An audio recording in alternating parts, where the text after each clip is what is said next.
Hi everyone, Paul Morbid of Morbid Team Entertainment and Bolex Repair Philippines. In this video I'm going to teach first-time users some tips and tricks on how to keep your Bolex healthy.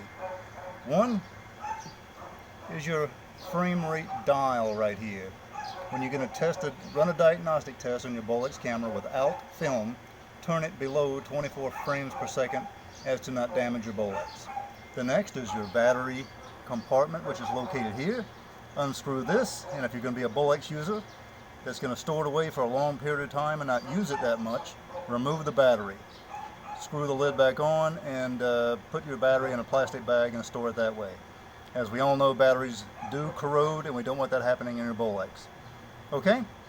So make sure you do this before you test your Bolex without film. Again, turn it below 24 frames per second. If you're going to store your Bolex away and not use it for a long period of time, remove the battery. Store it separately in a plastic bag. Put the cap back on.